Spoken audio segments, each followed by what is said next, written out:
भैया आपने बोला है कि एक परफेक्ट स्टोरी के 3 डायमेंशन होते हैं। First of all hero, second action और इमोशंस, और third finally story long term है शॉर्ट टर्म है कि स्टोरी को आप एंड कैसे कर रहे हो। तो today I am going to discuss everything about the hero और the main character of your story of TAT in SSB psychological test. Starting with the first thing, as I always say, that hero should be of your age, your gender and your profession. इसका मतलब क्या है भैया? भाई मैं ऐसा इसलिए बोलता हूं क्योंकि अगर हीरो तेरी एज का, तेरे जेंडर का और तेरे प्रोफेशन का होगा ना तो तू उससे ज्यादा रिलेट कर पाएगा। You will be able to write better actions क्योंकि तूने वो लाइफ देख चुका होगा या देख चुकी होगी तू वो लाइफ, तो तू उस जेंडर के लिए, उस एज के लिए और उस प्रोफेशन के लिए बहुत अच्छे और रियलिस्टिक एक्शन लिख पाएगा। Let's say talking about this image and you are a man, तो आप हीरो इसे बनाओ because you will be able to relate this person with your own character. Hero कोई और नहीं होता है भाई, तू खुद होता है स्टोरी के अंदर, ठीक है। And if you are a girl, think from her side, ठीक है।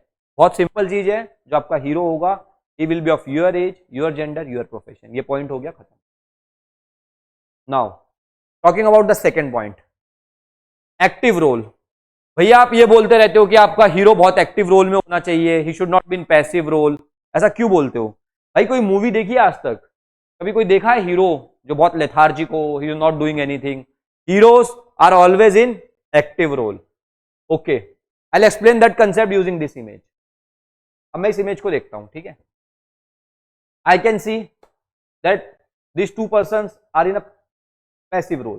They are not doing anything. But these two persons are in very active role. तो भैया अब आपने मुझे बताया कि मेरा हीरो एक्टिव रोल में होना चाहिए, तो this person should be my hero और दिस पर्सन शुड। भाई ऊपर वाला पॉइंट क्या बताया था मैंने? That hero should be of your gender, your age, your profession. तो किसको हीरो बनाओगे? इसको हीरो बनाओगे कि इसको हीरो बनाओगे? मोर रेलेवेंट, अच्छी स्टोरी लिख पाओगे। हीरो इसको बना के भी लिख पाओगे, पर इसको बना के आप रियलिस्टिक रेलेवेंट स्टोरी लिख पाओगे। ओके, तो भैया अब दो चीज तो आपने बहुत अच्छे से एक्सप्लेन कर दी। Now talking about the third thing, कि आप बोलते हो हीरो बाहर से नहीं लेना चाहिए। ऑलरेडी इसमें इस इमेज में 4 कैरेक्टर और इस इमेज में 2 कैरेक्टर दिखा रखे हैं। Why you are taking your hero from outside? भाई क्या रिक्वायरमेंट है हीरो बाहर से?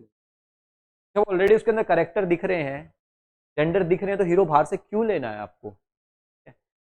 Never take hero from outside if there are active character visible in the image. तो भैया कब लेना है फिर hero?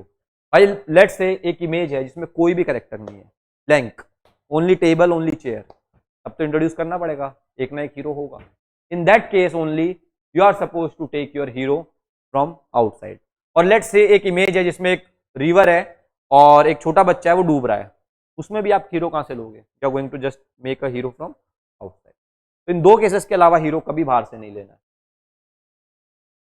I have explain everything about the hero और the main character of your psychological test of SSB, ठीक है। Now talking about rest two part, action, emotion and long term and short term story, that will be covered in later part 2 and part 3। जय हिंद everybody. That's all about main character of the psychological test of SSB. Now we are starting our offline batch on 1st December 2025. Come to Indore. It will be a totally life-changing decision for you because we will be working on your personality along with the SSB. Your communication, your fitness, your emotional, mental maturity, everything will be addressed. Come to Indore. We are starting a batch on 1st December. जय हिंद everybody and never forget, जितना रगड़ा उतना तगड़ा।